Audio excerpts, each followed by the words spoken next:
Let me go ahead and fade out our music for a moment. Officer Dave, welcome back.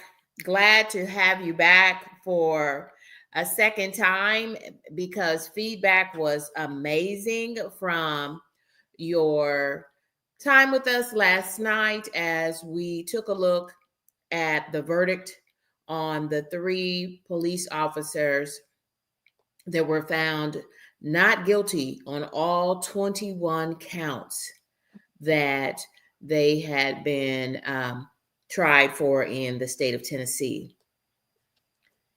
Thank you for providing very colorful commentary on that. And wow, wow. So the feedback was really good on that. And so we're gonna respond to what the people want to see, what the people want to hear. Thank you all for joining us. This is Kendi K all day, back again with Officer Dave. Officer Dave is a real life police officer.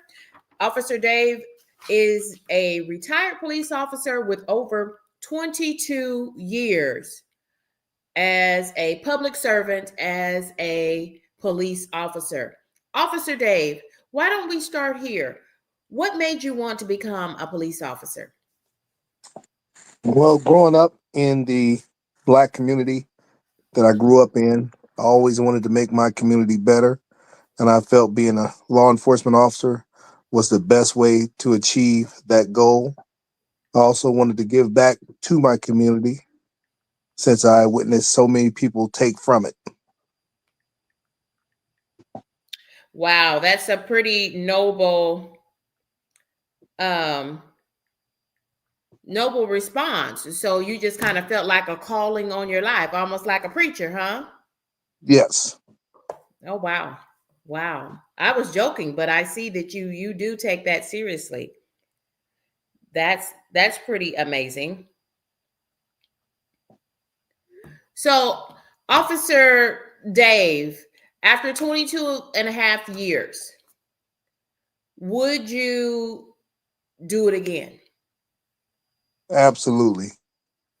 Being a law enforcement officer was the most rewarding job that I've ever had in my entire life. Wow. Wow. Okay. So, can you give us an idea? Did you what shift did you work? What's a day in the life like as an officer, Officer Dave? For the majority of my 22 years, I worked C shift, which is basically from 3 o'clock in the afternoon to about 11 o'clock at night. It's kind of the high crime hours of the day, um, Mm, especially Fridays, Saturdays, and Sundays. It's kind of the most exciting days to be an officer. mm-hmm. Okay. So you said about 3 to 11 p.m. was your normal shift. Yes. So what would make that time of day a higher crime time period? Well, looking at the logistics of everything, most individuals who are engaged in criminal activity typically sleep in till 2, 3 in the afternoon. They wake Oh. up around that time and start their nefarious activities. Um, the majority of people who work a 9 to 5, when they get off around 4 or 5, and they engage with the other people in their lives, which kind of starts the domestic cycle, things of that nature. Mm-hmm. The day shift hours, not to say that crime can't happen on day shift, but the majority of the crime that occurs in most cities happens between about 3 and midnight. Between 3 and midnight. So like they used to say, the freaks come out at night. The freaks come out at night, and so do the roaches. And you're telling me the criminals come out at night as well, huh? That's correct. That's correct. Wow. They usually don't take a day off. So Okay. I am dropping a link in the chat. So if you would like to come up and join this panel with Officer Dave and myself, if you can stand the heat, go ahead and jump in and I'll bring you on up. Y'all make sure that we keep it respectful and let's keep it clean, right? If you are not, this is an adult live. This is an adult live. So if you're not over the age of 18, preferably even 21 and over, we ask that you find something else to do on the internet, right? Okay, so yeah, if I'm watching the chat now, Officer Dave, can you see the chat as well? Yes. Okay. So I dropped the link and we'll just keep dropping the link in case someone wants to join. Y'all, as long as you keep it respectful, keep it clean, we'll leave the link open and we'll bring people up to come and chit chat with us. Just trying something new in these YouTube streets. This is Kendi K all day. Kendi K has a real life cop in front of us who is helping us learn behind the scenes. We're talking, I call this shop talk with a cop. So do you tell me this? Do you prefer to be called a cop, a police officer, or a law enforcement officer? Any of those will work for me. Okay. The title really doesn't matter. It's the work that matters the most to me. Wow. You know what I'm noticing, Dave, is that how I'm trying to keep things lighthearted, but it is very I like that even though we're on YouTube, what I'm seeing in your character as a sworn officer is that you take your work seriously. And for that, I can tip my hat to you, Officer Dave. Officer Dave,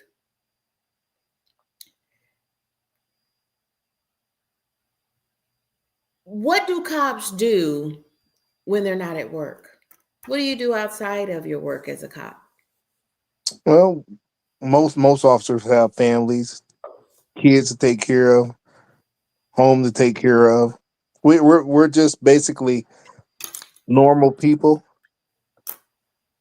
I think most officers don't really consider themselves ever off because Mm-hmm. if someone needs assistance, most officers will automatically jump in and start assisting with whatever they can to help out.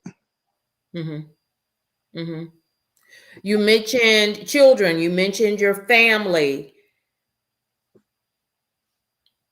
And so we're calling you Officer Dave in this moment, but that is not your real name. And so we talked about that before you agreed to share with us yesterday as we looked at the verdict in the trial of the 3 officers that were found not guilty on all 21 charges last night. And Officer Dave provided commentary on that. And we had a great discussion online last night. And the feedback from that session last night was so well that I asked Officer Dave to join us again. And so, Officer Dave, one thing that you and I talked it through already, and we felt like it was probably best that you just remain Officer Dave. And you talked a little bit just now about your family, about your children. Why do you feel it's better that you just be known as Officer Dave as a police officer with over 22 years of experience? Well, my purpose for being on your channel is more to provide information and insight on the law enforcement aspect of things. Okay. So just to kind of keep a clear line of demarcation between your work life as a public servant, as a police officer, and just being here as a friend, as someone that you know, me, Candy K. You just want to keep those lines crisp and clean. Yes. I get it. I get it, and I'm happy to oblige you because I'm just happy that you're here with us. Because how often are we really able to just really tap in and connect with a police officer who's willing to share, who is willing to share? And so, y'all, I have dropped the link in the chat. I'm going to drop it one more time. So if you do want to come up and join Officer Dave and I on this panel, we're talking about whatever it is you want to talk about. Officer Dave, one thing that I was just thinking about is how in 2025, how does a person go about becoming a police officer? Oh, I might have lost Officer Dave. I'm back. Okay, great. How does a person become a police officer in 2025? Most departments, Dave? Most departments are requiring at least an associate's degree. To join up, you have to be over the age of 21. You have to have a decent driving record. Obviously, no felony convictions, no serious misdemeanor convictions. Be of good character, have a solid background, and pretty much that's it. Okay.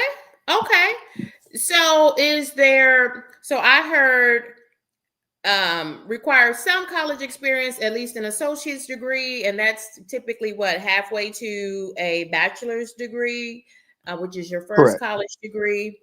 You said Correct. no felonies. Correct. No felonies. Good driving record. No serious misdemeanor crimes. No illegal drug use. Just basically, it needs somebody that's of good, sound character to be law enforcement. Okay, so I want to be a police officer, and I don't. I don't like guns. So I think we have a lot of guns, especially in American society. But that's for another day, another time. But so I want to become a police officer. You've been on the force over 22 years and have recently retired as an active police officer. How old were you when you first became a police officer? Well, I served 5 years in the military. So straight out of high school, I joined the military. After I got out of the military, I worked security for about 6 to 8 months. Then I got hired on the department where I stayed 22 years. Wow.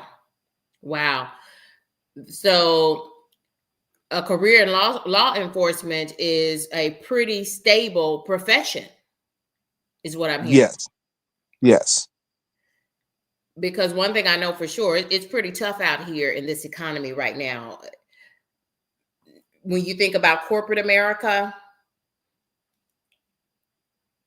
it's hard to stay anywhere 22 years anymore. It's hard to stay anywhere 22 years anymore. They start kind of making things uncomfortable for you so that you might move on and they can hire someone in your place for a fraction of the salary and fringe benefits, right?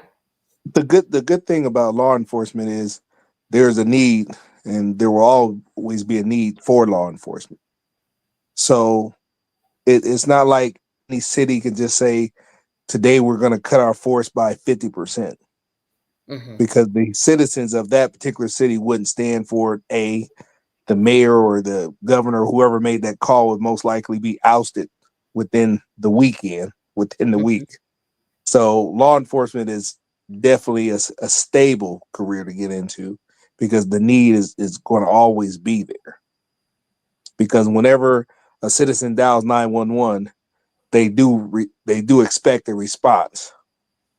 Because when you get to the point in your situation, your life, where you have to dial 911, you absolutely want somebody to answer that phone and answer that call.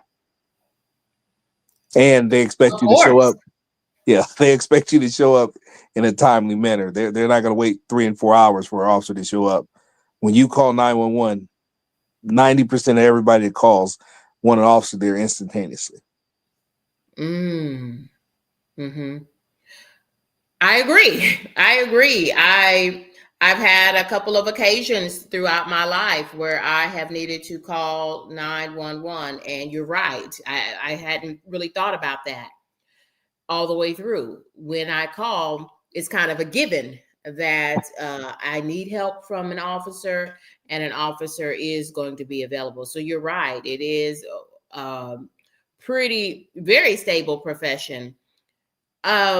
Are police officers part of a union, kind of like flight attendants, Yeah, firefighters, most educators? most most departments are part of a union.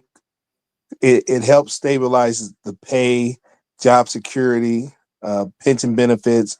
Most, I would say, probably like 95% of all departments of any size are all union associated. Okay.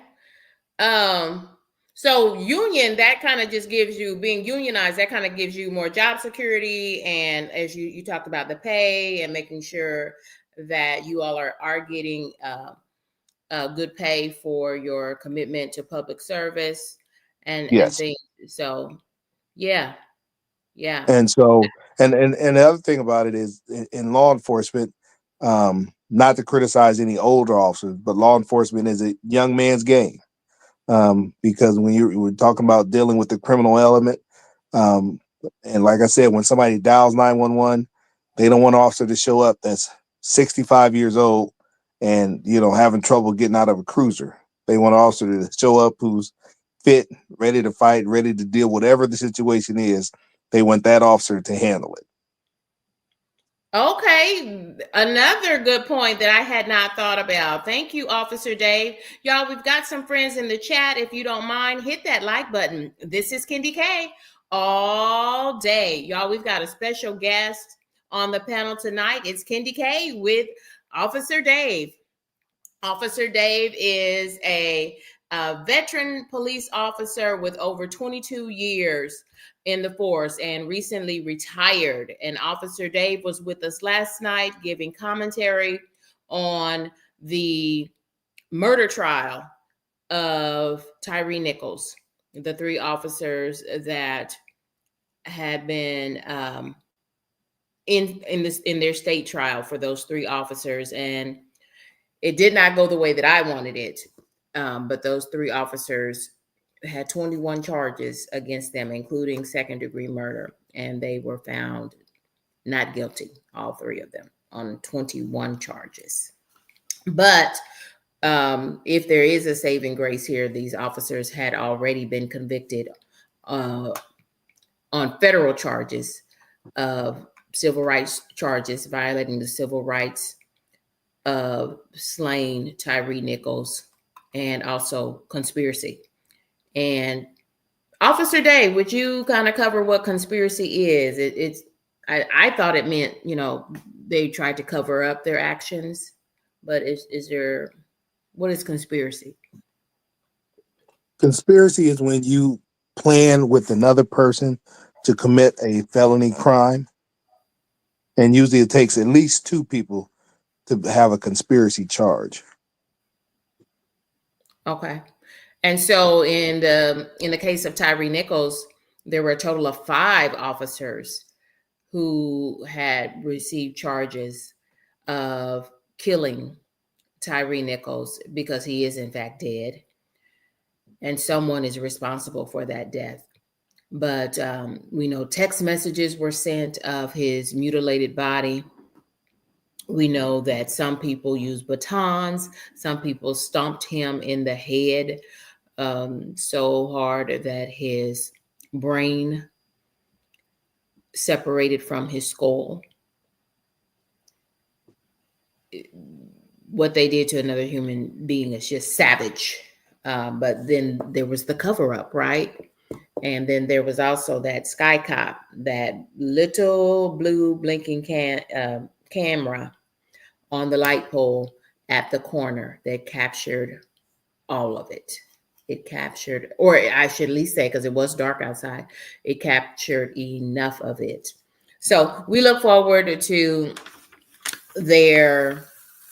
So they've already had the trial. They've been convicted on the federal charges. They got off on the state charges, but we still have the federal charges, and now we are awaiting sentencing on the federal charges now. And I hope that that measure of justice comes swiftly for the family of Tyree Nichols. So, Officer Dave, so what is it like? Is there a minimum age in order to become a police officer? Does that change depending on what city, state, county, force you might be interested in working in? And is, because you talked about you not wanting, and I certainly wouldn't want a older officer who, is like me, has arthritis in one knee and, having trouble getting out of the cruiser, I think is what you said. Is there a minimum Yes. and maximum age for a police officer? The minimum age is 21, and you have to be 21 by the time you graduate from the academy. And so technically you can get hired at the age of 20, but by the time you graduate to get your certificate, you have to be 21. And most academies are about 16 weeks, Mm-hmm. 16 to 18 weeks, most academies. And tell And us so some of by the. the Go ahead. I'm sorry, Officer Dave. and so most departments, they're about 16 to 18 weeks, and then you have what they call FTO phase, which is another 16 weeks of field training. So a total of 32 weeks of Oh, training to wow. become a certified, yeah, but to become a certified law enforcement officer in most states, most cities. So you're saying about 32 weeks. So 16 weeks in police academy, you described it, and then another 16 or so weeks in FTO. And what did those words stand for? FTO FTO? FTO field stands for field Field training training. officer, Okay. Oh, which field basically training officer. And which how is basically that means that different you from? Oh, go ahead. I'm sorry. So there might be a little bit of a delay. So how we handle that, Officer Dave, is when one of us is talking, you or myself, we just need to just pause a couple of seconds before we start answering. So I'll wait on you. You were okay. explaining F2 FTO, Field Training Officer. Basically, what a field training officer is an officer who rides with a senior veteran officer on different shifts at different times of the day, just so the new recruit officer can get a better understanding. Because it's one thing to get book training and classroom training, but then you have to apply that to the actual field, dealing actually with people, emotion, tension, and all of those things. But at any portion of the classroom training or the field training, officers can be phased out if they're not meeting the basic standards of law enforcement. Mm-hmm. Okay. So when you think about the training, you said 16 weeks in the police academy, and then Correct. another 16 or so weeks, about 4 months, it sounds like, with a more seasoned officer in the field. So that's like actually working the beat, working in the community as a police officer. Is that right? That's correct. Okay. So it makes me think that when we talk about 52 weeks in a year, that the training to become a police officer is well over half of a year's worth of training. That's correct. Wow. Wow. Wow. And so are you paid that whole period of time while you're in the police academy and working as a, say that one more time, what does FTO stand for? Field training officer. Basically, your first year of law enforcement, you're considered a recruit for the first year, and after your first year, typically you'll be out on your own as long as you meet the standards of being a officer. Okay. Okay. Wow, this is interesting to me. I'm like, man, do I want to be a police officer? Not Candy K. Not Candy K. But so I am going to be a 50 in October, Officer Dave. So based on some of the conversations we had earlier, would I be eligible?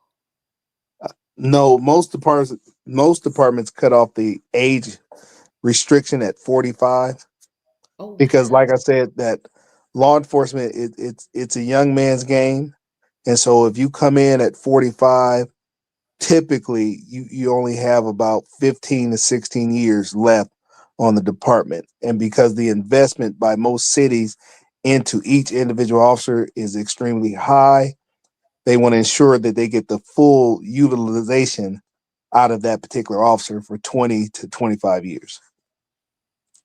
That makes perfect sense. That makes perfect sense.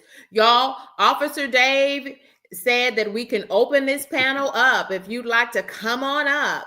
If you don't mind turning your camera on, and Officer Dave, we're doing it just like we ran this last night when Officer Dave was with us talking about the verdict in the case against the 3 officers that murdered Tyree Nichols. So Officer Dave has his cameras off, and so if you'd like to come up, I will allow you to leave your camera off or on. It's up to you. I will drop the link. Hello, Faith. Hello, Liliana. Liliana says hola, and that is probably the extent of my Spanish. Liliana, hola to you, my friend. And if you have any questions for Officer Dave, then go ahead and drop those in the chat or join us. Liliana, Faith, would you like to join us on the panel tonight and talk with Officer Dave, ask questions, get some answers? And I have some questions personally about interactions with the police, and I want to ask those, but I want to save space for the Kitty K all day community to ask any questions they might have about law enforcement, uh, about interactions with the police. When should you call the police, and when should you not? Liliana, can we bring you up on the panel? I will let you have your camera off if you so desire. Or you can drop a question in the chat. Oh, I understand, Liliana. So Faith, one of our members in the chat, y'all don't forget to hit that like button. This is Candy K all day. We've got a guest tonight on the panel. It's Officer Dave back with us again. Officer Dave, thank you for joining us again. The feedback from your participation in our discussion last night was off the charts, and so very well received. And so I'm glad that you were able to join us again tonight just to talk about policing in general, and hopefully just putting a better light on officers. So on the heels of the not guilty verdict for the 3 officers charged with the murder of Tyree Nichols, what does that do to you and the profession that you were part of for over 22 years? When you see what happened by not just 3 officers, we know that there were a total of 5 officers involved in Tyree Nichols' death. Well, as I said yesterday, Any one of those officers could have stepped up to the plate and prevented that entire incident from happening. The fact that they chose not to, I think, shows a lack of accountability for that entire department. With Mm, with law enforcement, just like any other professions, there's going to be bad apples. And law enforcement is not excluded from your bad apple. Unfortunately, in this case, there were several bad apples that worked together in unison and were allowed to commit these heinous crimes against the general public, what seems to be on a regular and consistent basis. I was glad to see that the department, the chief of police, responded immediately with disbanding this unit. It's unfortunate that that level of corruption was allowed to continue on unchecked until this young man met his demise at the hands of these brutal officers. mm-hmm, mm-hmm. Wow, you said a lot, Officer Dave. You said a lot. And if I'm not mistaken, um, the police chief, who is a woman, the first woman police chief in the city of Memphis, Tennessee, she, in fact, ran a similar program, launched a similar program in the last city where she held either a senior position or she was police chief in that city as well. And so she brought that program. It was named differently. It wasn't named the Scorpion Unit, but a similar type of crime intense, special unit, specialized unit that was to target crime prevention. And that sure didn't happen, did it? What are your thoughts on community policing, Officer Dave? What is, when people, I hear that term all the time on the news, what is community policing, and are you in favor of it? Community policing is probably the best way to go about policing because it puts an emphasis on the police department working directly with the community that is affected by whatever crime. When you had mentioned that that particular chief had brought another similar idea to the area that she was now working in and in charge of, that's what I say is that each city, each each community has its own unique problems, and there's not a one size fits all for all the different communities, all the different issues. Let's say some communities, their issue is gang violence. Some communities, their issue is drug sales, drug use, graffiti. Like, it's just a laundry list of things that communities face across the U.S. And so there's not a one catch-all policing tactic that works, but community policing is definitely a catch-all because it involves the police department working directly with the citizens who are facing these different issues, getting their input, getting them involved with calling 911, getting them involved with assisting law enforcement with making a difference in their community. Community policing is the one element of policing that can fit all different avenues in each city. Wow. Okay. So you're an advocate then. I hear you saying that you're an advocate of community policing, and my interpretation of that is because community policing is not about committing the crimes, but about establishing good relationships with the community, between and amongst police officers who are themselves crime fighters and the citizens that they have committed themselves to serve and protect. It's more Correct. about Yeah, relationship building. correct. Because as a citizen, I would feel more comfortable if the officers that worked my area, if I knew them on a personal level. And then if a crime was committed in my area, I'd feel more comfortable talking with those officers because I have a personal knowledge of those officers. And then they also have a personal knowledge of me. And so the investment on both sides is mutual. So then there's a bigger and better effort to resolve issues in that particular community. Officers should never just be in a community and don't engage the citizens that they work for. Good points, Officer Dave. I fully agree with that.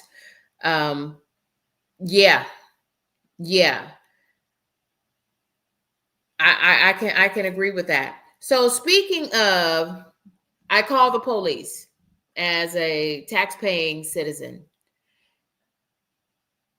I would prefer an officer that knew me, or at least knew my face, right? Or understands what matters most for me as a homeowner. I want to share my Correct. story, and I want to ask you what should I do, because I really don't know. And this is a story that kind of I've been thinking about for the last couple of days. So as a homeowner, I'm just going about my merry way, doing life, and I look outside and notice that my neighbor's car is parked in front of my mailbox.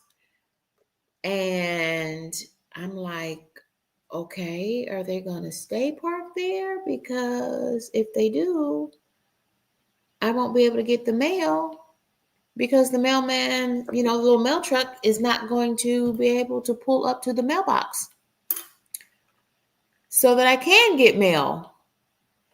And so I didn't say anything at first. And I did tell one of the gentlemen, and these neighbors have just recently moved into this house as my next door neighbors. So I did introduce myself to one individual in the house, and so I'm glad that I had some previous connection with at least one member of the house. But then I did mention that I noticed y'all were parking the car there, and it's in front of my mailbox, and so I can't.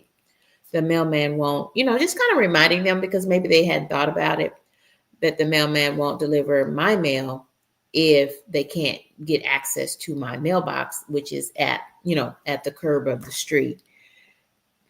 Who do I call? Do I call the post office? Do I call the police? Because I was literally shocked by the response that I got from the neighbor when I shared the dilemma. Instead, I thought they would just apologize and move the car. In fact, they did. The neighbor said just the opposite. They said, well, that's your problem. They said, this is right in front of my house. Well, no, it isn't. It's actually, it is on the street, but it's on my property line.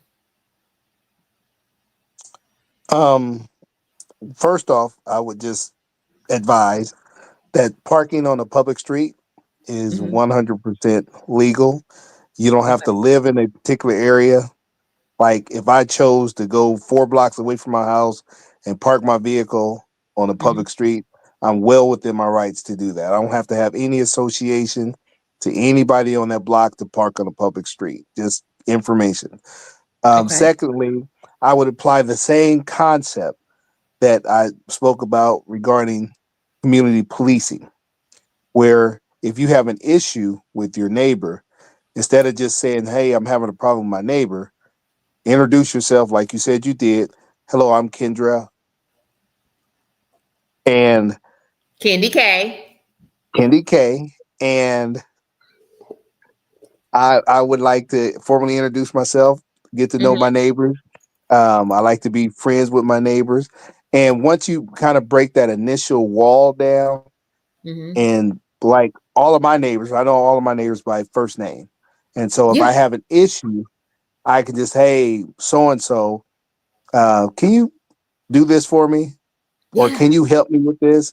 And people are more receptive to assist if you have a personal relationship with them. Mm-hmm. versus if all you know them by is neighbor, then Right. that wall, you have to tear that wall down. Next, if you spoke to them and they're still reluctant to move their vehicle, I would contact the postmaster general, make him or her aware of the situation, and then they can discontinue delivery of mail to that particular address if they're intentionally blocking somebody else's mailbox. Okay. And so if the postmaster, so I hear you saying take the path of least resistance. So I did try to show myself friendly to these new neighbors, and mm, that in those initial interactions, just introducing myself, um, they feel kind of flat. I don't know Mm-hmm. why. Um, Mm-hmm. because the community that I live in, we're all homeowners. We all own our home. And these particular neighbors, they are renting the home that they are living in, and they have the right to do so. Mm-hmm. I own property that I rent out. I mean, you know, I'm back and forth, from the West Coast, and I rent on the West Coast. So there's nothing wrong with renting. I mean, it's much more expensive than owning a home. Renting a home in 2025 takes an awful lot of money every 30 days, and plus deposits and all of the things that come along with that. So I'm torn, because I hear what you're saying. Connect with the post office, talk to the postmaster at the post office, and have them stop delivering my mail to my mailbox. But No, no. If you contact the postmaster general in your particular area, make uh-huh. them aware that your neighbor is intentionally blocking your mailbox. The postmaster general can then contact them and make them aware that it's illegal in the concept of delivering the mail to block another person's mailbox. And if they continue, the postmaster general can discontinue their mail delivery to their home. Oh, okay, okay, okay. I'm understanding, and okay. Thank you for sharing that. To me, it comes down to this, Officer Dave. What happened to common courtesy, right? You're you're getting the mail out of your mailbox. You're getting your mail out of your mailbox, but I can't get any mail. The I saw the little mail truck go shoot right past my house because their car was right in front of the mailbox. They had parked their vehicle right in front of the mailbox.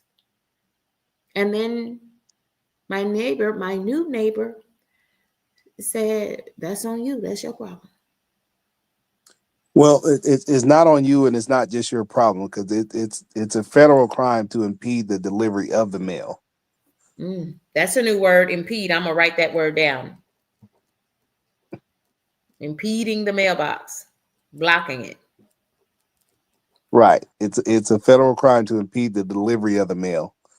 So that's why you would reach out and contact the postmaster general, and he would reach out to the residents or resident of the owner of that vehicle and make them aware of what the penalties and consequences could be of blocking somebody else's mailbox. Okay, okay. Yeah, I hope the situation, this happened either yesterday or the day before yesterday. And of course, I work at home during the day. And I said, well, I guess I'm going to have to contact the police. I didn't know who to call. Is that a police call, Officer Dave? You said the postmaster at my local post office. So you're not recommending that I call the police for something like that? No, the police couldn't do anything unless the person was illegally parked.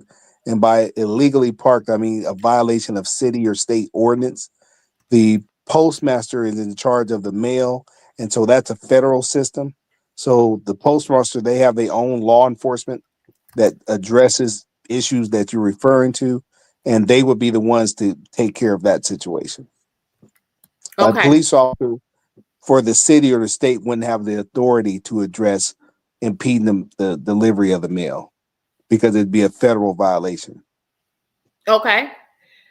Thank you. Thank you. Because so I was probably going about it the wrong way. So what happened when this actually happened to me with my neighbor? I had to come inside and do a meeting on, as a work from home employee. And when that meeting was over, it was my intent that I was going to contact the police and let them know that we've got an issue here with neighbors that I don't really know. I did try to introduce myself to them, and to no avail.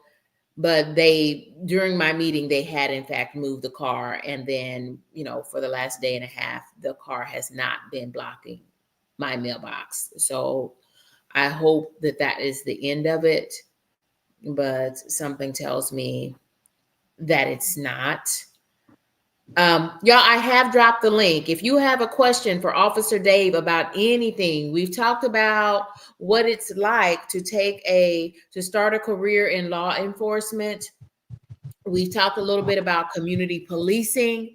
We just took a look at what is it like after 3 officers that were responsible for the murder of Tyree Nichols. What is it like then for Officer Dave as a police officer himself? What does he have to say about that unanimous not guilty verdict for all 3 officers? Officer Dave, thank you for joining us on the panel tonight. If you'd like to join us on the panel, if you have an issue about policing or a question that should be answered, then drop that into the chat or do us one better. The link is there if you like to come on up and join us on the panel. Y'all, this is Kendi K all day. Kendi K has a special guest, Officer Dave, who is a career police officer with over 22 years of experience. Officer Dave said that's what he always wanted to be, was a police officer. And I can truly hear your commitment to the profession. And thank you for your service, Officer Dave. Thank you for your service. You also mentioned that you were in the military before becoming a police officer. That's correct. Okay. What branch of the military did you serve in? I was in the Army. I was a military police officer for 5 years prior Okay. to joining the police department. Okay, I needed to wait for that. We might be having a little bit of up and down with a delay, so I have to. I forgot, and I needed to stop and let you finish and let everything filter through. So you were even a police officer, so to speak, in the U.S. Army prior to becoming a police officer in the community. That's correct. Yeah, you have enjoyed this was your calling then. This was a calling on your life. Yes, it absolutely was the best job I've ever had, and I never woke up in the morning like, God, I don't want to go to work. It was like always, I can't wait to get to work. Wow. Which why the 27 years just flew by. Thank you for going out there every day to get those bad guys. Thank you, Officer Dave. The community, we thank you. And again, thank you for your service.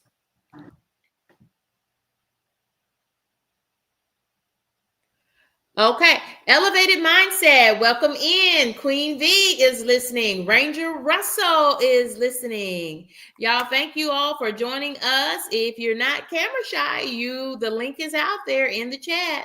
Just go ahead and click that link and join us on the chat.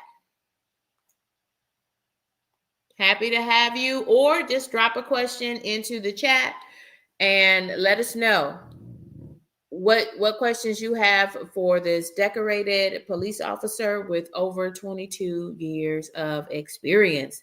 Officer Dave, not his real name, but Officer Dave certainly wants to interact with us and share with us. Y'all don't forget to hit that like button. This is Kendi K all day. Y'all, at this hour, you know Kendi K is not normally in these YouTube streets. So I thank y'all for joining me. I thank you for participating with us tonight, even just to come in and listen. Everybody is not somebody who wants to hop up on the camera. I appreciate the content creators who are out here in these YouTube streets and decided to click on in and join us for this live. Thank you so much for being here. We've got Officer Dave, a newly retired police officer with over 22 years of service to the community. Officer Dave said he is a proponent of community policing, that's policing based on getting into the community and not policing the community, but establishing good, meaningful relationships with the community where you serve. That sounds beautiful. That sounds like the type of policing that I want to see in the community. Officer Dave, did you find yourself going before you retired? Did you find yourself in what's the relationship between police officers and our public schools? Well, in 2025, most schools have a SRO, school resource officer, assigned to them. And that officer's job is to build relationships with the students at that particular school. And I think they start at the fifth grade, I believe, just kind of depending on the community and the issues they're having. They get a school resource in the schools to work and get to know kids and make kids available that if they have an issue or something's going on, they have an officer there that they can talk to on a regular basis without making it an official situation. Mm-hmm. Mm-hmm. So they're kind of using that role of community policing that you talked about, so that we Correct. don't get where folks get a record, uh, Correct. children even get a record, but we want to have a better relationship with the public, including our school age students. Yes, definitely around across the board to have a working relationship with your law enforcement partners as a citizen is definitely the best way to go, because a lot of things could be headed off and prevented just by having a good solid relationship with the officers and the community that they serve. I agree, Officer Dave. Is the you said some letters there? SR, what was that last letter? SRO, school resource officer. Okay, SRO, school resource officer. Are they a police officer just like you were a police Yes, officer they for over 22 years? yes, they actually receive additional training on how to better deal with juveniles and the issues that juveniles may face or may be confronted with. So they even have a higher level of training to deal with the younger population. Mm-hmm. Mm-hmm. Did you do any of that type of work over your career, Officer Dave? I never signed up to be a resource officer.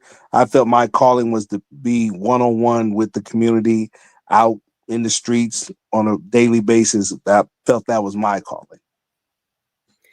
Officer Dave, I hear it in your voice. You were out there getting that bad guy, right? That's correct. Nothing wrong with that. Again, Officer Dave, thank you for your service. I want to talk about, as a woman of color, I I I've had more than five interactions with the police over my lifetime. Mm-hmm. And I work professionally. I've got a college degree. I don't hang out in the streets. So when we think about Tyree Nichols and his untimely death, where seemingly the only thing he did wrong was driving as a Black man in America, in Memphis, Tennessee. Is that a thing? Because I feel like I've been targeted as a Black woman. Why are you pulling me over? And I don't have not here. I don't have a flashy car. I just have a car. And though I have heard that red cars and the color of my car on one of my vehicles is Cajun red. Do red cars get pulled over more than, let's say, a white car or a Black car? No. Okay. The color of the vehicle has no bearing on a traffic stop. The violation should be the primary reason for the stop. And some violations may be viewed by the operator of the vehicle as being petty, but as the operator of a vehicle, every violation is just that, a violation. It shouldn't be put into a category of, well, my plates aren't expired, so why are you pulling me over? Versus, I got a tail light out. Why are you pulling me over? It should just be, if there's a violation, that is a reason for an officer to stop you. Now, the contact that you have with that officer is pretty much going to be dictated by that officer, because the officer, when he meets you, like you mentioned, you have a college degree, you pay your taxes, you work on a regular basis. That officer has no way of knowing any of that. That officer only knows that you are an individual driving a vehicle.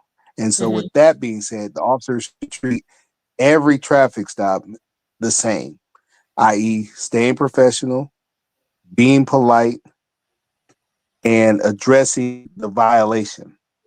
That's the proper way to do it. And so when the officer pulls you over, the first thing that officer should do is start with community policing 101. Hello, my name is Officer Dave. I'm pulling you over for the following reason or reasons. Then request the proper paperwork and for the vehicle and go from there. That's what should happen. Because as an officer, if you address people properly and professionally, most people will address you back the same way. So it's not like I'm just getting pulled over by an officer. Now you know, hey, this is Officer Dave. He introduced himself. He told me exactly why he's pulling me over. He told me exactly what paperwork he needed from me. And then it's on the driver to either assist or be uncooperative or whatever the case is.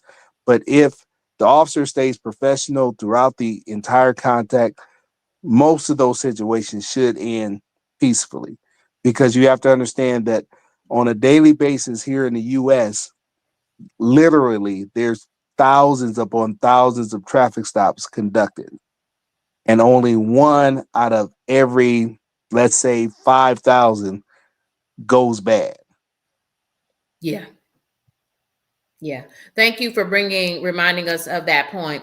And New York Tyrant Hunter is also reminding you. Thank you, New York Tyrant Hunter, reminding us, go ahead and smash that like button. If you like this content, we've got a 22-year sworn police officer with us tonight for the second night in a row. I hope you caught the live from last night, but if you didn't, check it out on my YouTube channel. It should be right at the top of my channel page. And Officer Dave, I asked Officer Dave to come back to answer our questions. I know I have lots of questions. I want to know because I kind of feel targeted, Officer Dave. And to be quite honest with you, did I have some violations? Yes, I did. It was in my twisting 20s. And Kendy K used to have kind of a lead foot, right? Speeding, right? And I will admit that, the speeding. But when I'm pulled over for a tail light being out, as a woman,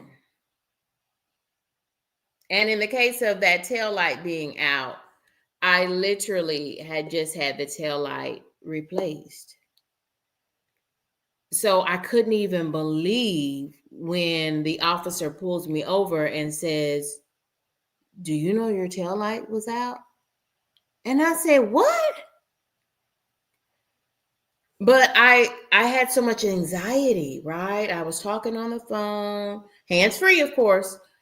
And I told my friend that I was talking to, I said, "Oh my God, I'm being pulled over." And because it was dark outside.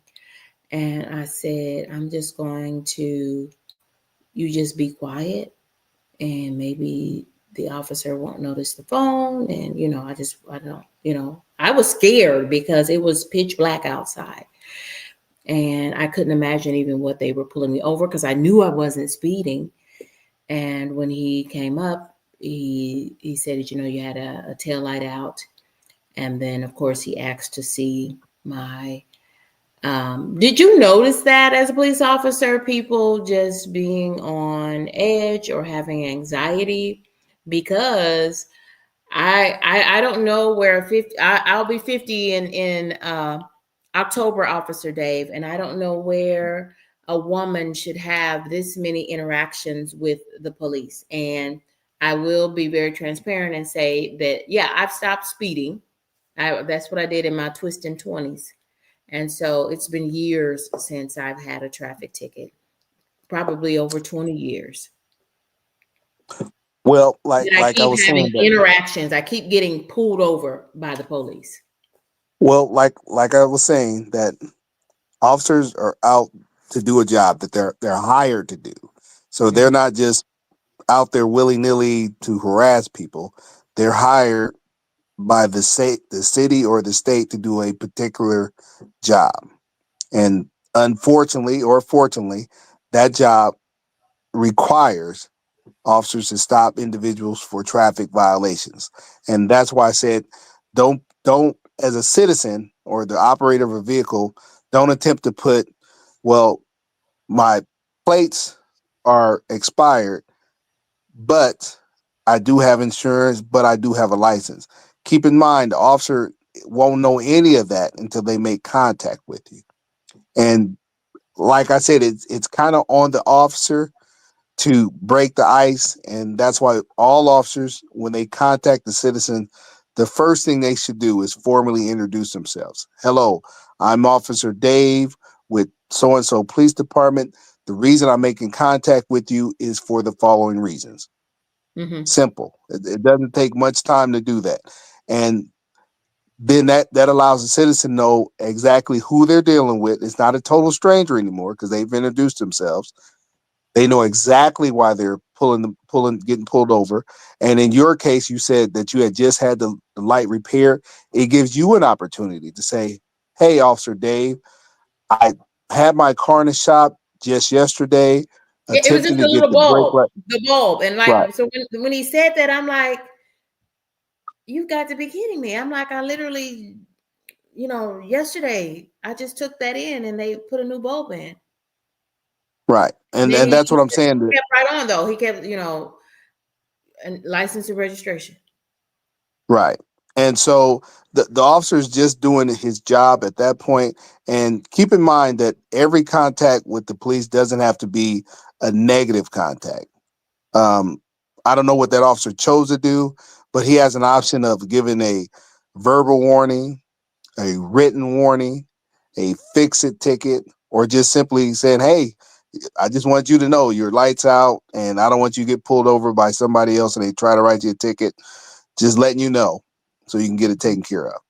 And Mhm. so also to give you an opportunity as the driver of the vehicle to explain what happened, what didn't happen, or whatever your side is. And most officers will take that into account and before issuing a citation. And like I said, nationwide, for every 10,000 traffic stops, there's only one that goes bad. There's not like You're right. every Yeah. day, every week these horrific traffic stops. That's not the case. It's probably one out of every 10,000. Hmm. Hmm. And I remember that, and the officer did just, said, "Oh, did you?" And I think he said, there must be a short in it or something, in the socket. Correct. If it Correct. went back, if you just got it fixed and went back out again. But he did still took my license and registration and proof of insurance and Right.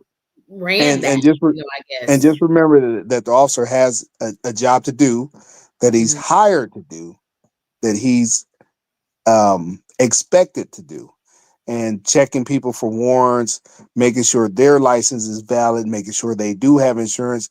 That's not a dig on you. That's the officer's job and his responsibility to make sure the drivers that are on the road are not only safe for themselves, but safe for other drivers.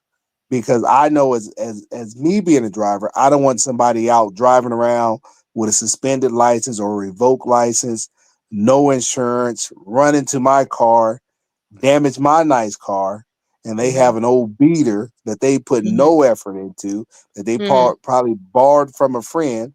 Now they tear up my car, and then my insurance have to go up. So Yeah. you have to look at it from both sides. They're not just out to get you or targeting you. They're making sure everyone on the street is being protected and being safe. Mhm. Because So go if ahead. if you've ever been hit by somebody who has no insurance and no license, it's a big headache for you. And then you were like, where are the police at now? And so even if they stop you for a minor violation, that officer still should do their job and ensure that that individual is safe and not endangering other people that are on the road. Okay. Um, I see you. You're the officer that I would hope I would have an interaction with. It's not always the officer that I get though. Hmm. Well, like I said, there's bad apples in every profession. There's absolutely nowhere around it. And so I don't care what profession you look at, you can always find a few bad apples. Mhm. And so law enforcement is not exempt from the bad apple theory. It's just part of the world that we live in. There are bad apples out there. But if you encounter a bad apple as an officer, just remember that you have rights, Mhm. and not to argue with officers right then and there, because if that officer is a bad apple, they can escalate a situation and create charges for you that don't need to occur. So just try to remain polite. If you have an opportunity to pull out a camera and document the entire situation, most officers, most departments have cameras, body worn cameras now. But Mhm. if for whatever reason they don't, or their camera's not working, just you could tell the officer, "Hello, Officer Dave, I'm feeling uncomfortable. I'm feeling unsafe. Would it be okay with you if I just record our interaction from this point on? And I'm going to take my phone out and record this encounter between us." If you talk to the officer, make them aware of exactly what you're doing. You don't have to make any sudden moves, or just have a conversation with the officer. Officer Mhm. Dave, I'm feeling uncomfortable. I'm feeling unsafe. I would like to take my camera out and start recording our interaction from this point forward. That way, if there's any conflict between you and I, we have some video and some audio document what actually occurred.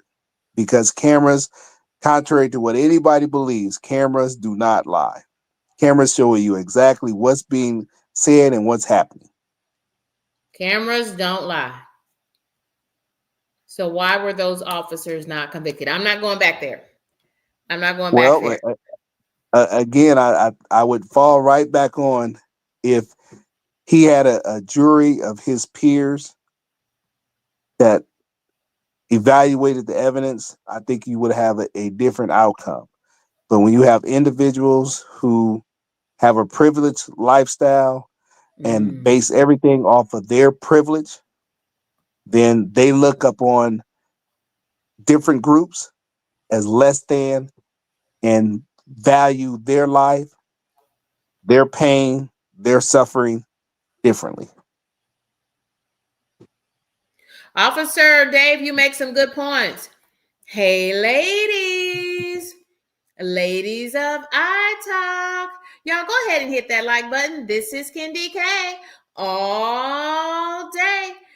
Ladies of iTalk, may I drop that link for you to join us up on the panel tonight? Do you have any questions that you'd like to ask a police officer with over 22 years of experience? This same officer was with us last night as we looked at the not guilty verdicts for 3 officers in the death of Tyree Nichols. And just so happens we had such great feedback that I asked Officer Dave to come join us again tonight and just kind of learn more about community policing. We've talked about what it takes to become a police officer, and that new police officers are in police academy, then go on to work with a police officer and be kind of like mentored, like an internship on the job.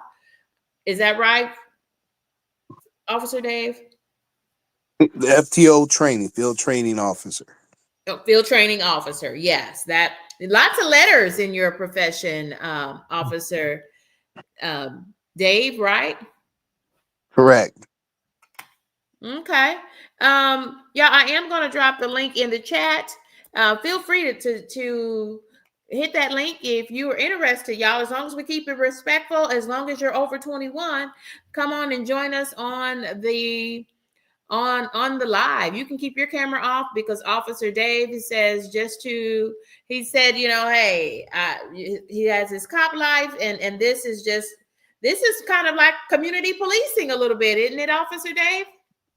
Absolutely. Absolutely. Yeah, thank you again. Thank you for your service, Officer Dave. And if you do have a question, or if you're a little camera shy, just drop it in the chat. What would let's ask Officer Dave, what should we do as tax-paying citizens?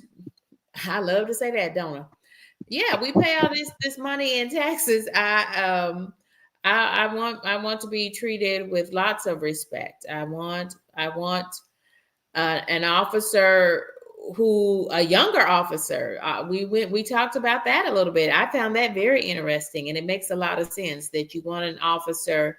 There is an age limit for going into the profession of policing, because it's a tough job. It's a tough job.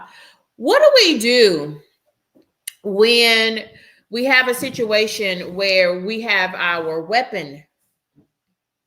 As a woman, I have my weapon in my purse, and I'm pulled over by the police, and they've asked for my license, registration, and proof of insurance.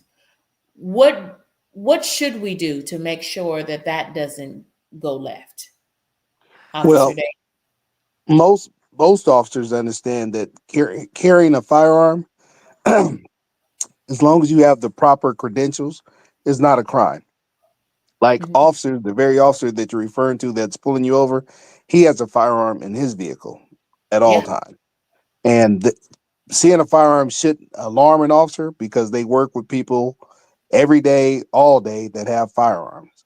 So when an officer encounters a firearm, it shouldn't be alarming. It shouldn't be a threat. It shouldn't be anything other than there's another firearm. As a citizen, if you're pulled over, if the situation dictates, let the officer know. Just have a conversation. Officer Dave, hello, I'm so and so. I do have a concealed weapon permit. I do have my concealed weapon in my vehicle. Just want to make you aware so that you're safe, so that I'm safe, and we're all on the same sheet of music.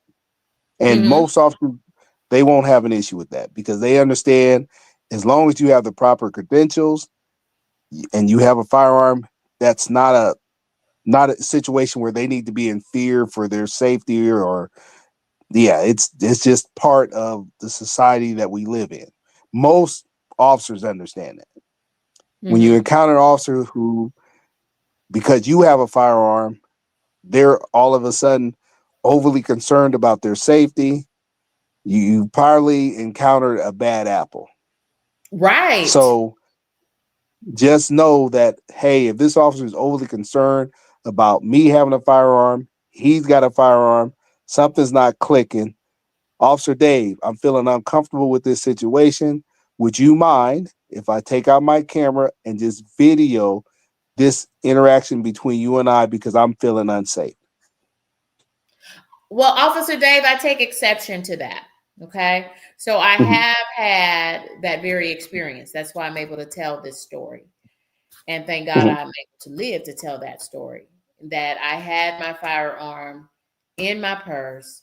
And so when you tell me, I know the registration is in the glove box, but in Tennessee, proof of insurance is electronic. Like I don't have to have my insurance card. I can pull it up on my phone, but my phone is in the purse with my Mhm. sidearm. So I let the officer know that, and they verified.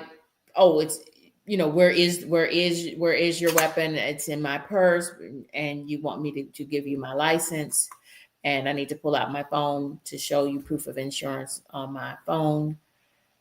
And they were fine. They were fine. But like you said, it could be an officer who is overly concerned, right?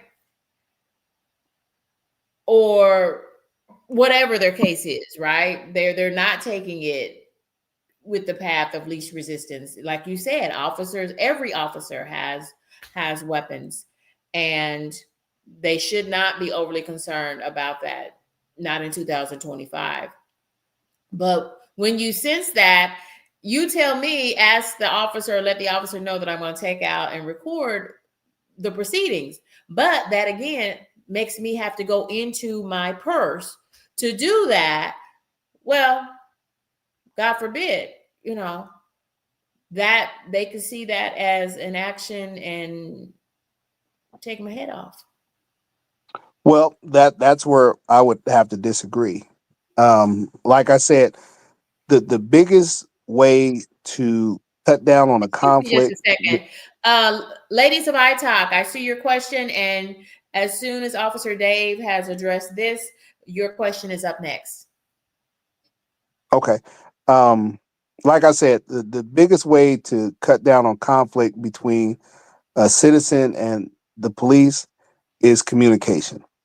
With Okay. communication, that's verbal communication. We're not talking physical communication, we're talking verbal communication. So, like I said, once the officer pulls you over, introduces himself, tell you exactly why he's being stopped, tell you what information that he's going to need from you, you have an Mhm. opportunity to say, "Hey, Officer Dave, my license is in my purse. In my purse is my firearm. I'm a concealed carry permit holder. I Mhm. just want to make you aware." And at that point, you give the officer an opportunity to respond back to you verbally. If the officer says, "Well, ma'am, I don't want you to reach into your purse, but what I will do is just tell me your name. I'll write your name down or I'll write your date of birth down and I will just run your information to see if you're a valid driver, see if you're a permit holder, the whole nine yards." It's communication is the key to eliminate probably 99% of the problems in law enforcement. Communication. But each individual, the officer and the citizen, has to give one another the due respect to make their statement, then be given an opportunity to respond to that statement. And if everybody's communicating well, there's not going to be an issue. There shouldn't be an issue. It's almost Mhm. impossible. The Now, conflicts come if in all where, officers were like you, Officer Dave, the world would be a better place, right? right. Right. That is correct. But we live in the world that we live in, and we all have to understand that no matter what profession we're referring to, you could encounter a bad apple. And if you do encounter a bad apple as an officer, what I would recommend is just say, Officer so and so, I'm feeling a little bit concerned about my safety. I'm concerned about what's going on and what's being said. Ask the officer, would you mind if I took my phone out and recorded our interaction from this point on? If the officer says, yes, I wouldn't mind, then as a citizen, you would say, well, officer, could you call for a second officer or a supervisor? Because again, I'm feeling concerned for my safety. That was my question, because if they're already, you already see this is going left real fast. Now you want me to ask him, can I record? If it's already going left, he's going to say no. Okay. If he says no, then just make another request. Could you call for a second officer or could you call for a command officer? If he says no to that, then at that point, I would tell the citizen, realize you're dealing with a bad apple and you Mm-hmm. don't want to make this situation any worse. So what you want to do is comply 100% with the officer.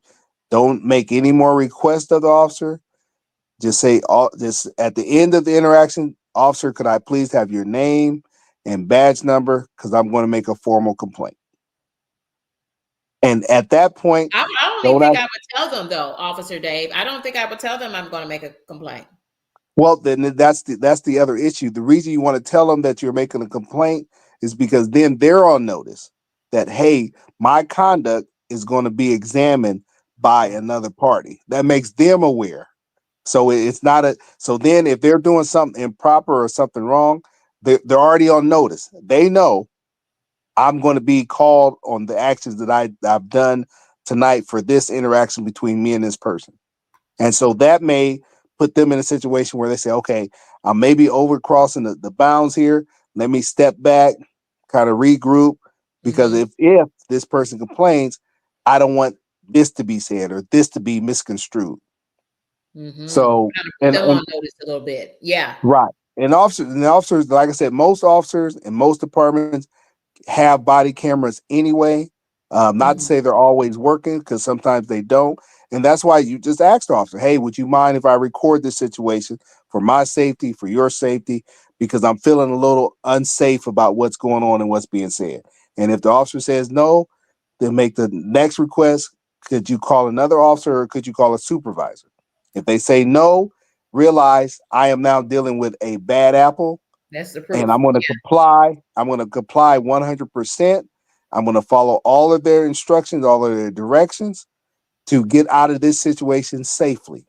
And then Mm-hmm. at the end of that interaction, I would say, Officer so and so, I just need your name and your badge number so I can make a formal complaint. Okay. All right, Officer Dave, we've got a couple questions in the chat. I'm going to share them with you. Oh, so is it, ladies of iTalk are saying, is it policy that the officer, when you ask, can I record, the officer, the answer is yes, because they can't tell you no. Is that true, officer, or is that just a rumor, an assumption, or a false narrative? Well, the situation is going to dictate what the officer allows you to do or what the officer refuses you to do. Mm-hmm. So, like, I can't go over every scenario. Me personally, if I pull somebody over and they say, "Hey, Officer Dave, I'm uncomfortable with X, Y, and Z. I want to take my camera up and start recording this situation," I wouldn't have a problem with it, and I think most officers wouldn't have a problem with it. I'm referring to specifically if you encounter a bad apple and that officer says no. If the officer says no, I wouldn't want anybody to create a conflict that doesn't need to be created. If they Mhm. say no, you can't record it, make the request for a supervisor or another officer to be present to witness what's going on. If the officer says no, I'm not going to call a supervisor, I'm not calling another officer. I want your license and your registration now. Comply 100%. From that point on, make it clear to the officer, I'm uncomfortable and I just need your full name and your badge number so that Mhm. at the end of our interaction, I can make a formal complaint. And at that point, I would end all conversation with the officer other than to comply with the officer's request. Yeah. Yeah. To live to see another day, literally. Right, because you don't want to get into a back and forth with the officer. That's what I'm saying. Make your initial. Would you mind if I took my phone out and recorded? That's a yes or a no. If they say no, could you call a second officer or could you call a supervisor? That's a yes or a no. The officer says no, then at that point comply 100% with whatever the officer requests, give them Mhm. whatever information they want. At the end of that interaction, officer, I just need your name and your badge number so I can make a formal complaint, and that's it. Thank you, Officer Dave. So we've got maybe like a two-part question. So I'll read the first part. The question is more about why is it so difficult for inmates once they have done their time in prison? Why does it seem like, I'm paraphrasing here, does it seem like it's so hard for them to get back on their feet? So many doors, once they are released from prison, so many doors for them kind of remain closed. And so I think it's called like recidivism or something. Um, but like, because like for one thing, they may not even be able to get an ID. How can you apply for a job? How can you go through life without an ID? Well, being a convicted felon, I think that's what you're referring to.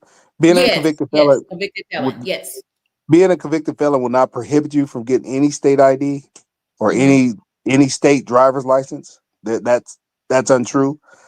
As far as like work, um, on every application I've ever filled out, one of the questions is, "Are you a convicted felon? Are you Yeah. not a convicted felon?" That's part of the application process. I believe employers ask that information so they get a better insight on who they're hiring to work in their company. Because you have to remember that employer has an obligation to keep other employees safe. And so if you hire somebody that has a long history of violence toward other people, then Mm-hmm. that responsibility and liability can fall on you as an employer if you hire an individual who frequently lashes out and victimizes other people. So I'm not saying it's fair. I'm saying that it's and I think a lot of people who get out of prison, they try to make it on society to give them a second chance.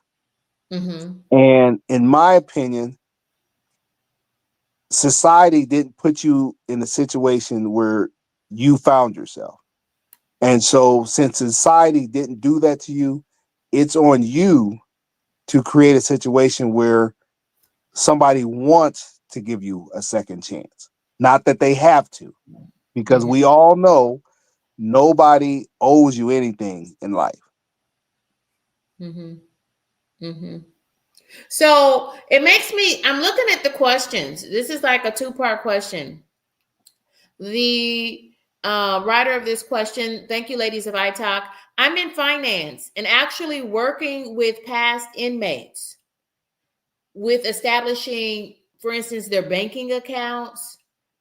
Yeah, so you're out, you do have a job, right? You have been able to secure employment, but it's so difficult for them to even get an ID. I mean, when you start a new job, they want your driver's license, and usually a second piece of ID for that I-9.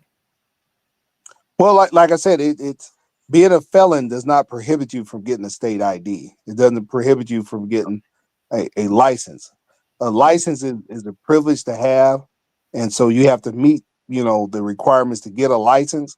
The state ID that's a right to get a state ID. That's your right as a registered citizen in whatever city you live in to get a state ID.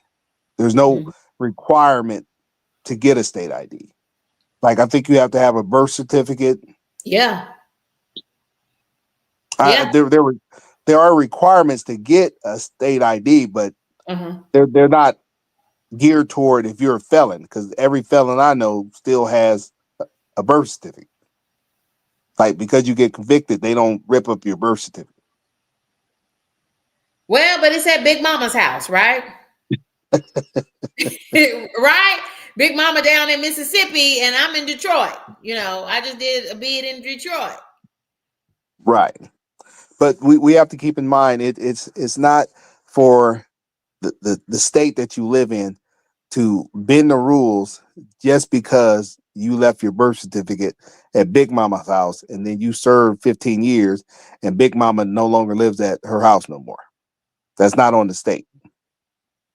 If that's your situation, we all know where the Bureau of Vital Statistics is in our particular state or city. You just go there, you apply for the birth certificate, they'll get your birth certificate. And I will. You're a little tough. You're a little tough on a felon, a convicted felon, after they've served their time. I'm hearing that. I'm sensing that. I'm playing devil's advocate here, Officer Dave. You're a little tough on them. You're a little tough on the convicted felon, even after they serve their time. Am I sensing that?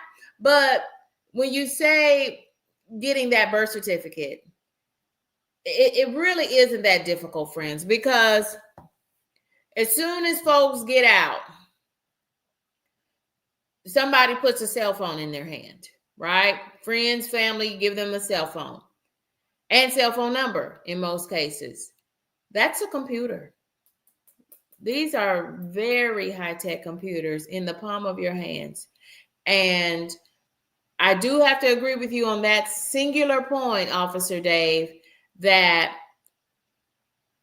especially post pandemic, all of those services went online. And even those counties and municipalities that did not have you being the ability to secure your birth certificate and things online, they in rapid fire got those systems online where you could purchase, provide, the requested information, pay the said fee, and be able to get your birth certificate. I had to do it. I needed, y'all, the deadline was yesterday for those enhanced driver's licenses. If you're going to travel domestically, that means within the United States, the deadline was yesterday in order for you to get the new enhanced driver's license. And in order to do that, you have to have a second piece of identifying information, such as your certified, embossed official birth certificate. And I had to apply for that. Or you could have an unexpired passport, and I couldn't get the passport because my passport expired during the pandemic. So either way it went, I was going to have to get an official copy of my birth certificate, and I had to do that first. But I did that last year because I knew I was going to travel in September of last year. So I was ahead of the game, but so many folks have let this deadline creep up on us because, yeah, so a lot of moving parts there. But I do know we forget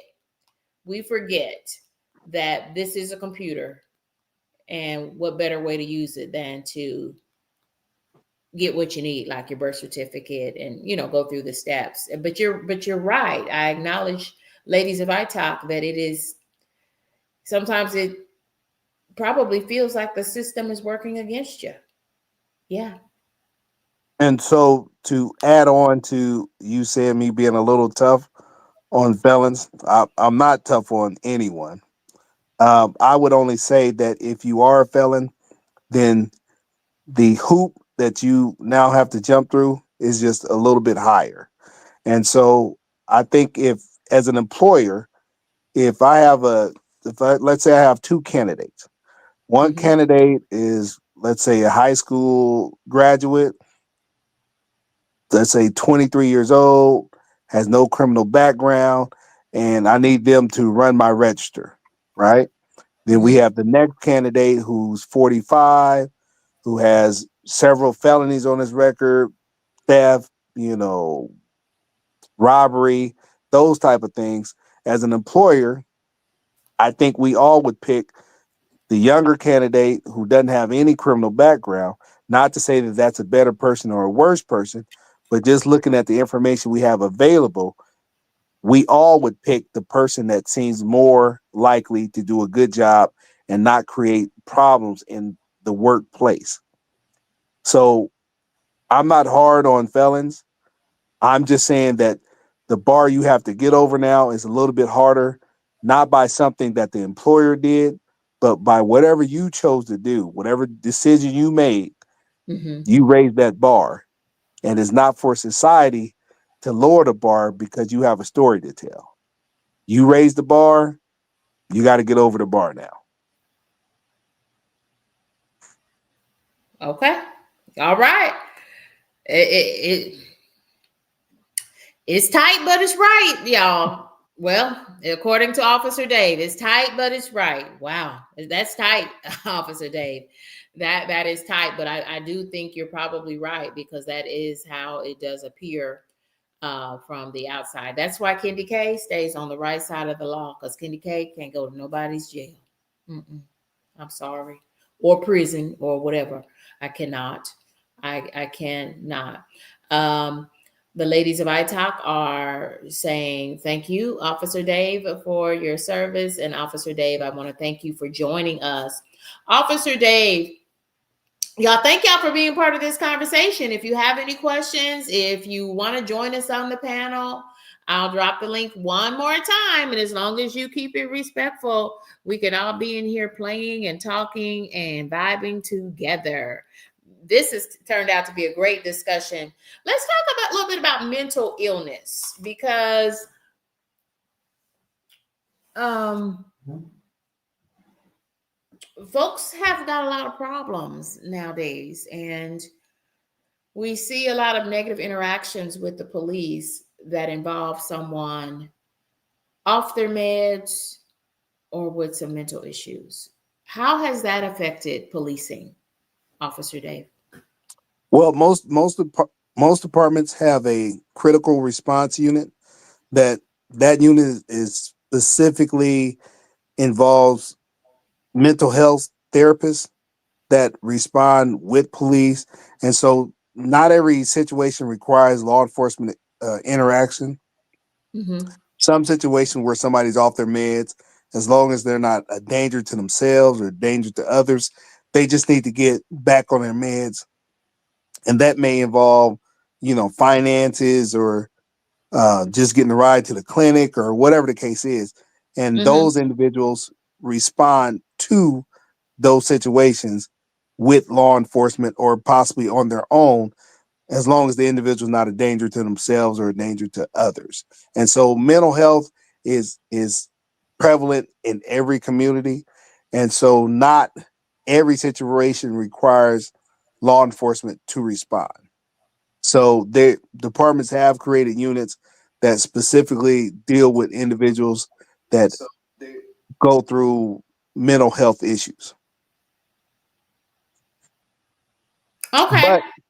But officers are trained to identify situations where somebody is going through a manic situation or depression or whatever. Officers are trained to deal with that and address that appropriately. Mm-hmm. Okay, so officers are receiving training, um, like so many other professions that are public facing, to deal with folks who might be going through a Crisis. crisis or something. Yeah, correct. That's good to hear. That's good to hear. let me ask you this. Let's go back a little bit before some of the questions coming in from the chat. And if you do have a question, y'all, first of all, if you are a subscriber, thank you for being a subscriber and welcome to the family. If you're not a subscriber, consider subscribing to your girl. This is Kendi K all day. Kendi K has a police officer. Officer Dave is with us for the second time again this week, just to hang out with us, just to do what he calls some of that good old community policing and making sure that we have some positive interactions with the police, with the popo. How do you feel when folks call you 50 popo? Again, for me, the title never phased me one way or the other.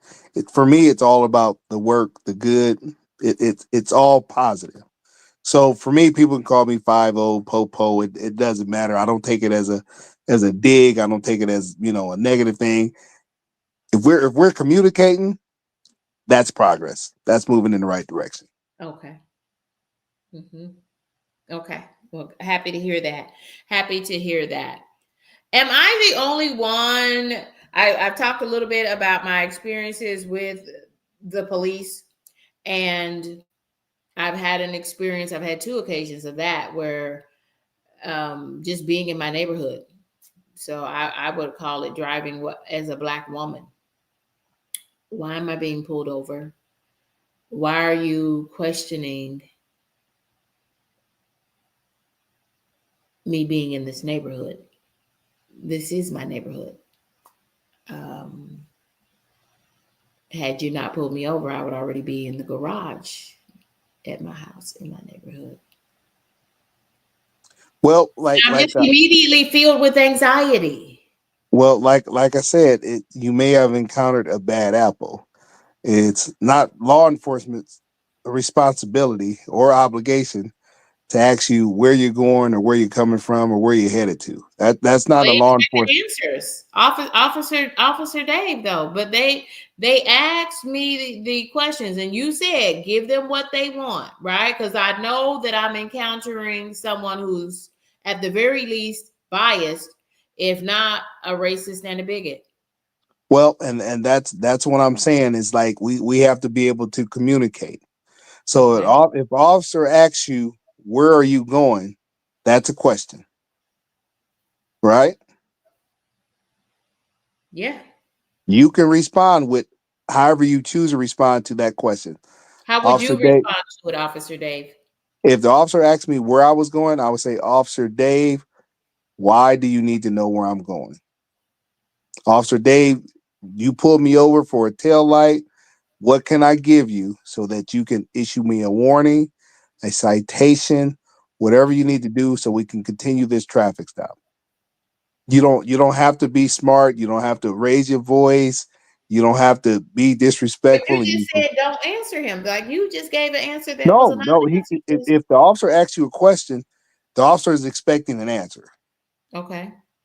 The answer may not be the answer he wants to hear, but if you give him an answer, you did answer his question. Like if an officer says, "Hey, would you mind stepping out of the vehicle?" I've had that. I've had that. And most people take that as get out of the vehicle. I don't have a choice.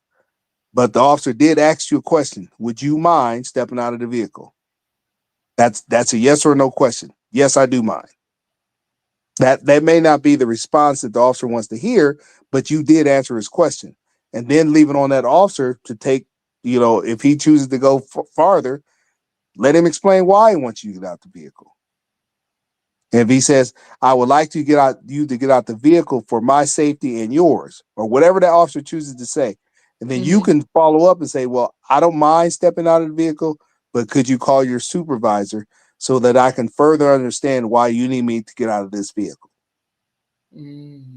Have a conversation with the officer. And like I said, your conversation doesn't have to involve yelling, doesn't have to involve profanity, doesn't have to involve name calling. You can just simply have a conversation with the officer. And if he asks you a question, if anybody asks you a question, you're entitled to give them an answer. It may not be the answer they want to hear, but you're entitled to give them an answer. And Well, no. also, Can my answer be I don't want to answer that? correct. If that's your answer to his question, that's an answer to his question. And then leave it on the officer to make the next statement or make the next question or make the next demand. Go from there. But remember, overwhelmingly, the majority of officers you have come in contact with are not going to be bad apples. They're going to be decent, upstanding officers who aren't there to brutalize you, mistreat you, violate your rights, none of that. They're going to be there to do their job, assist you if possible, and go from there. Move on to the next situation. That's overwhelmingly what you're going to encounter when you're dealing with law enforcement. Yeah, I because I work at home, my neighbor, and she does not work at home, and she called me middle of the workday, and she was like, "Kenny K, where are you?" And I'm like, where I am. I'm in the house working in between meetings, and she was like, because my phone dinged, and the alarms went off in the house, and she said, I said, well, let me look out the window, and so I did, and nothing looked out of skew. It was the middle of the day, sunny and bright outside. And I said, I don't see anything. Nobody's, no vehicles or anything at your house. But she has a little dog. And she said, well, I'm on my way. And she said, and the police are on their way too. So I don't know if her alarm system calls the police or maybe she called them or something. Anyway, she was like, I'll be there. Give me 7 minutes. I said, okay, I got you. I got you. So I went back to the window, looked out again. And sure enough, before she made it home, the police had came, and he was kind of, looking around. I think he went around the home and to see if anything was askew. And when he came back to the front of the house, I let him know that she said she'd be there in a second, because I called her back to see where she was, and she was just a couple minutes away. And she said, "Ask, could you wait till she got there?" And he said, "Oh yeah." He said, "Because I'm waiting on my backup to come." Another car was coming, I guess to support him. But anyway, you're right. Every situation does not have to end up being a negative interaction with the police. And I'm glad to hear you say that. And I'm glad that you kept reaffirming that during these conversations. Y'all, this is the last call. We've got a real live police officer with over 22 years of experience protecting and serving in the community. If you do have a question, what to do, what not to do, drop that in the chat. And I'm really surprised that no one wanted to jump up on this live and get on our panel with us tonight. Do we have any other officers or anyone in law enforcement that would we want to thank you for your service too. If we have anybody that works in law enforcement along with Officer Dave. And y'all don't forget Mother's Day is this Sunday. Make sure you get something for Big Mama or Little Mama or Nana or Graham or whoever, your mama, your woman, all the women in your life. Make sure y'all take care of them now.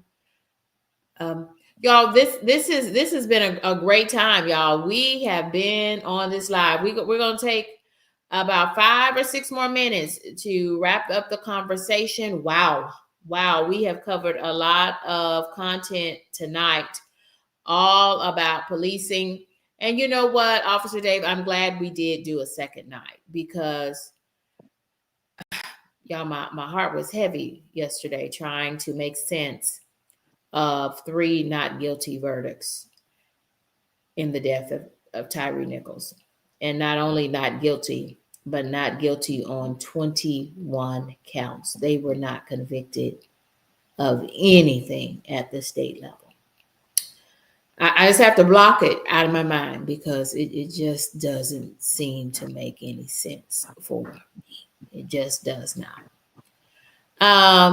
Hey there, we've got friends from across the pond.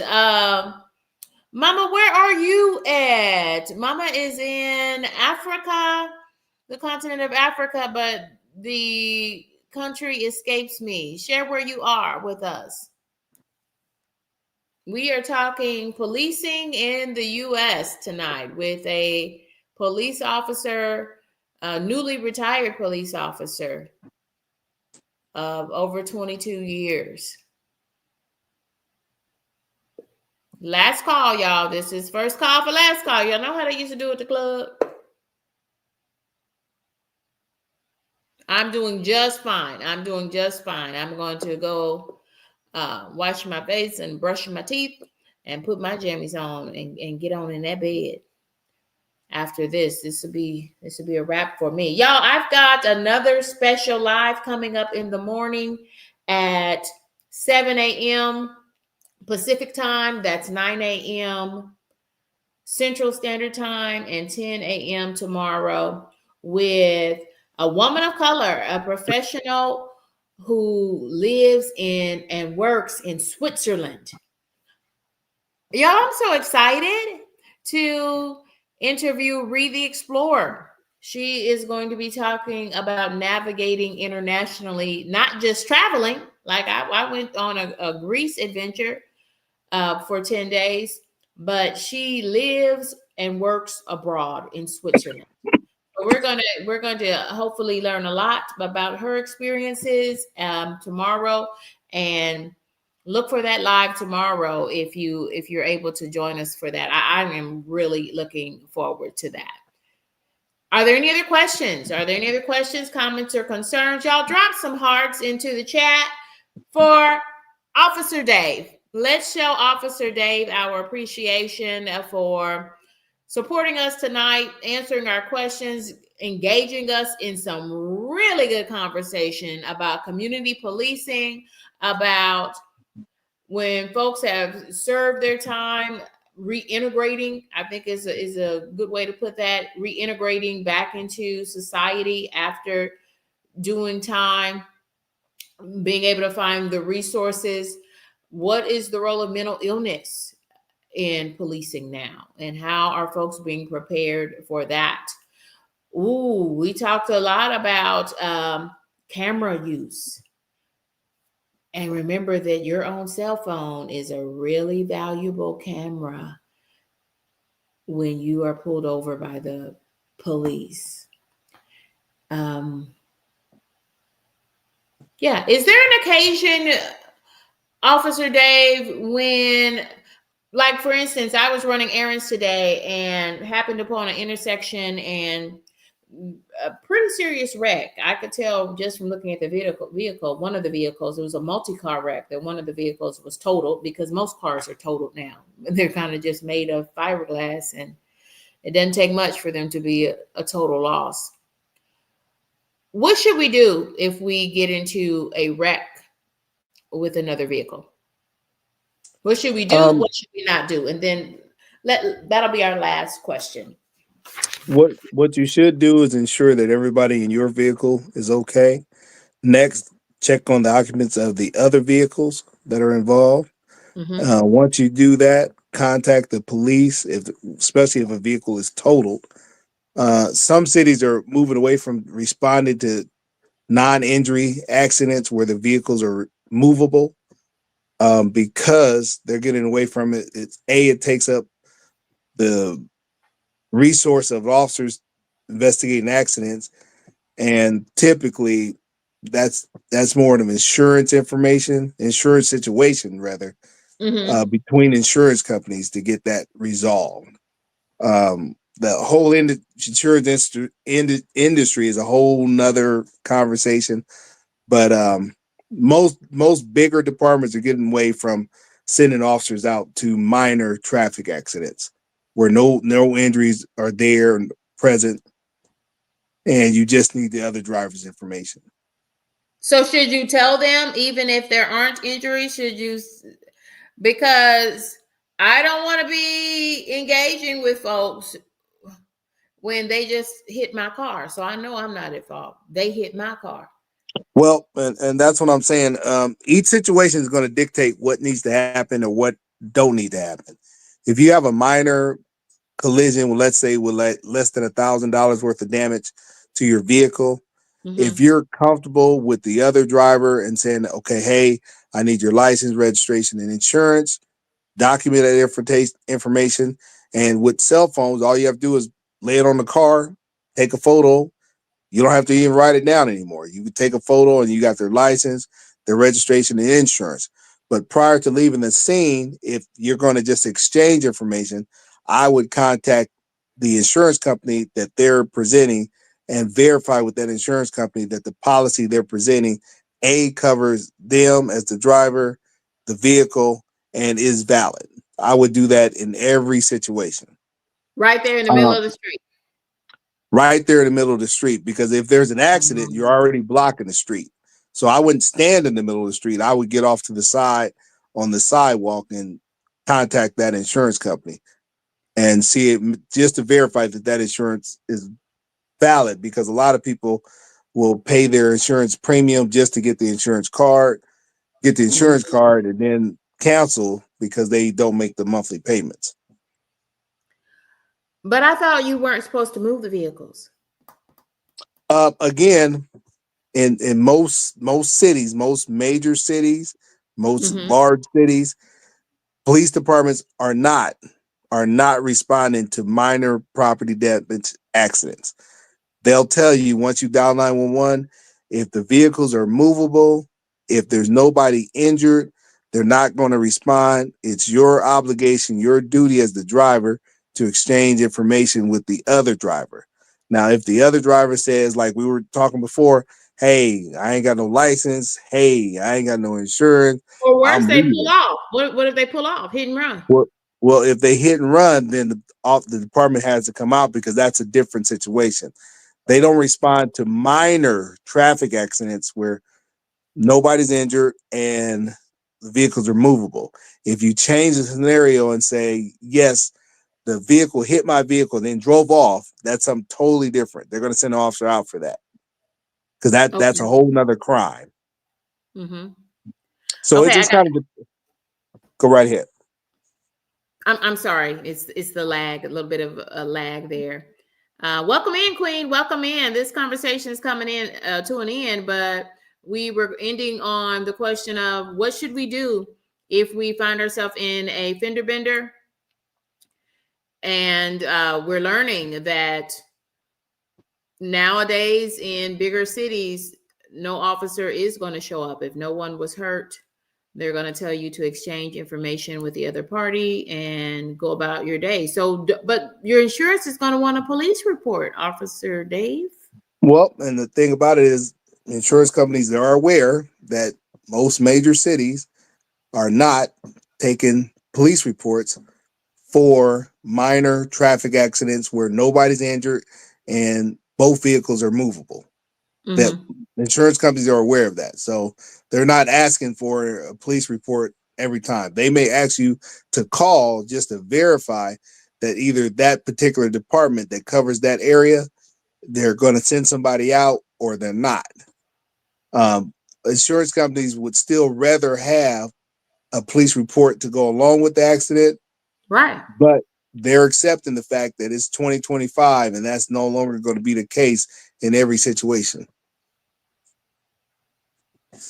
Are you sure, Officer Dave? 100% positive. If you live in a big city, you can Mm-hmm. call now or you can call first thing in the morning and just verify with your local police department. You can call their front desk and just say, hey, I just had a question. If I have a minor accident where my vehicle is movable, the other person's vehicle is movable, nobody's injured, would your department send an officer out to investigate that traffic accident? And they'll tell you right over the phone. Like you don't even have to wait long. And most police departments have a 24-hour front desk. So right after the live, you can call your local police department and simply ask them what would they do, and they will tell you. Because I'm thinking about something you just said, because the traffic accident, and I made a short about it. the traffic accident I saw, I guess now it's yesterday morning, when I was out running errands, there was actually like a traffic car. It wasn't the popo, but it was like their traffic unit or something, who was like in a little smaller car. And because one of those cars was totaled and there was no driver in it. So I'm assuming somebody, might have gone to the hospital or something like that. In that situation, most departments are sending officers out to investigate the accident. Okay. Because because it wouldn't be considered a minor accident and their injuries. So they would send officers out to investigate that. Okay, so that's a different situation. Okay. Yeah. Right. You said minor, and then you said injuries, and okay, yeah. Two very different situations. Right. Y'all, let's blast Officer Dave with some love. How do you show him that we appreciate him coming out for a second night, just to do a little bit of community policing on these YouTube streets for us? Thank you for being a wonderful officer. I can tell that you are the type of officer that I hope should I need the police, you would be the type of officer that I would want to encounter. Brother, keep on keeping on. Keep on keeping on. Thank you for your service. Y'all, thank you for hitting the like button. Thank you for showering Officer Dave with some love. And if you're not a subscriber, consider subscribing to your girl. This is Kendi K all day. Y'all don't forget, check me out. I'm doing my first interview